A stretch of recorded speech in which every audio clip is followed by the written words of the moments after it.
ফেসবুকে বন্ধুদের সাথে আড্ডা দিচ্ছিলাম, ঠিক তখনই মা বলল, বাবা বালতিটা একটু ছাদে নিয়ে দিবি, কাপড়গুলো শুকাতে দিব। বললাম আমি পারবো না, আমি ব্যস্ত আছি। মা বলল, তুই তো মোবাইল টিপছিস, দে না বাবা একটু।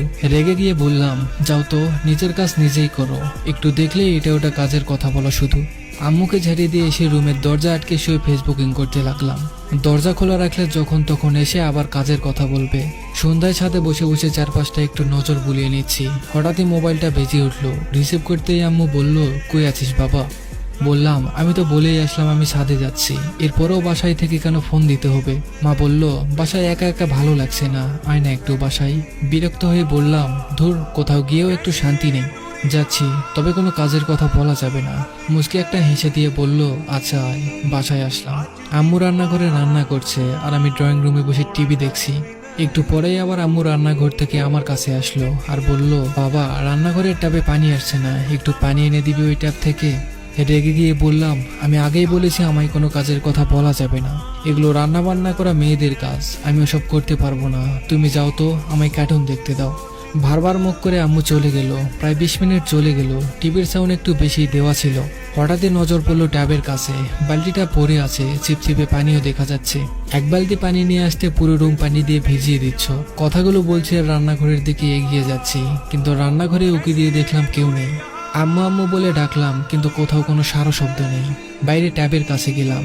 একটু এগোতেই আমার চক্ষু কপালে উঠলো। আম্মু মেঝেতে পড়ে আছে, চারিদিকে রক্তে লাল হয়ে আছে। দৌড়ে আম্মুর কাছে আসলাম। আম্মু, কি হয়েছে তোমার? আম্মু, কথা বলো। কি করব কিছুই মাথায় আসছে না। কোলে করে নিয়ে বাসা থেকে বের হয়ে একটা সিএনজি নিয়ে পাশের হাসপাতালে গেলাম। বাবার বন্ধু এই হাসপাতালের ডাক্তার। আম্মুকে নিয়ে আসতেই তাকে ওটিতে নেওয়া হলো। নিজের উপর আজ খুব রাগ হচ্ছে। এক বালতি পানি নিয়ে এসে দিলে কেমন ক্ষতি হতো। আম্মুর কিছু হয়ে গেলে নিজেকে কখনোই ক্ষমা করতে পারবো না।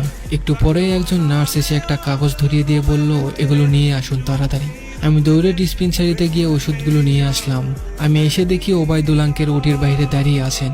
আঙ্কেলকে বললাম, আম্মুর অবস্থা কেমন এখন? আঙ্কেল বললেন, তোমার আম্মুর অবস্থা খুব খারাপ। তোমার আম্মুকে আমি গত সপ্তাহে বলেছি ভারী কাজ না করতে, কিন্তু কে শোনে কার কথা? শরীর একেবারেই দুর্বল। পড়ে যাওয়ার জন্য অনেক রক্ত বেরিয়ে গেছে। বললাম, যত রক্ত দরকার আমার শরীর থেকে নেন, আমার সব রক্ত বের করে নেন। আঙ্কেল বলল, আমাদের ব্যাংকে কিছু রক্ত ছিল, সেগুলো দিয়েছি, কিন্তু শরীর রক্ত নিচ্ছে না। তুমি নিয়ে আসতে অনেক দেরি করে ফেলেছ। কষ্ট হলেও বলতে হচ্ছে, এখন সবকিছু উপরওয়ালার হাতে, আমাদের করার কিছুই নেই। তবুও ডাক্তাররা শেষ চেষ্টা করছে। চোখের পানি মুছতে মুছতে বললাম, প্লিজ আঙ্কেল, এমন বলবেন না, আমার আম্মুকে বাঁচিয়ে দেন। আমার কথা শেষ না হতেই সাদা কাপড়ে মুড়িয়ে একটা নিতর দেহ নিয়ে নার্স বেরিয়ে আসলো। একজন ডাক্তার এসে আমার কাঁধে হাত রেখে বলল, তুমি নিয়ে আসতে অনেকটা দেরি করেছো, নয়তো তাকে বাঁচানো যেত। আমার পুরো পৃথিবীটা আজ থমকে গেছে। যাকে আমি এত অবহেলা করতাম, আজ তার নিতর দেহ আমার শরীরের সমস্ত শক্তি কেড়ে নিয়েছে। দু চোখ দিয়ে অঝরে পানি পড়ছে। কাঁপা কাঁপা হাতে মুখ থেকে কাপড় সরালাম। কোনোদিন ভালো করে এই মায়া মুখটা দেখা হয়নি। পৃথিবীর সমস্ত মায়া যেন এই মুখে।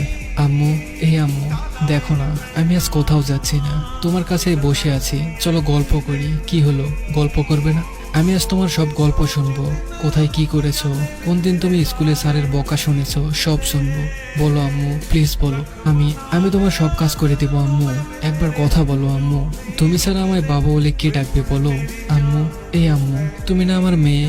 এভাবে অভিমান করো না মা, চোখ খোলো না। দেখো, আমি কোথাও যাইনি। আমি তোমাকে ফেসবুক চালানো শিখিয়ে দিব। এই আম্মু, কথা বলো না একবার। এভাবে কেন চুপ করে আসো? প্লিজ আম্মু, আমার কষ্ট হয়তো আম্মু। ও আম্মু, তুমি না বলতে আমার চোখের পানি দেখবে? আমি নাকি পাষাণ? এই দেখো আম্মু, আজ আমার চোখ ভিজে গেছে, কোনো বাঁধন মানছে না। একবার কথা বলো আম্মু। আমি তোমায় রানীর মতো করে ডাকবো, সবকিছু আমি করব, তুমি শুধু একবার বাবা বলে ডাকো। প্লিজ আম্মু, আমায় ছেড়ে যেও না। সেদিন আম্মু আর কোনো কথা বলেনি। ভার্চুয়াল জগতের মাঝে আমরা এতটাই ডুবে থাকি যে পরিবারের কথা ভুলেই যাই। তারাও চায় আমাদের সাথে সময় কাটাতে, আমাদের সঙ্গ পেতে। তাই সবাই নিজেদের পরিবারকে সময় দিন। তাদের সাথে যেটুকু সময় থাকবেন, সেটুকু আপনার হৃদয়কে প্রশমিত করবে। মনে রাখবেন, পরিবারের এক একটা সদস্য একবার হারিয়ে গেলে পৃথিবীর কোনো কিছুর বিনিময়ে আর ফিরে পাবেন না।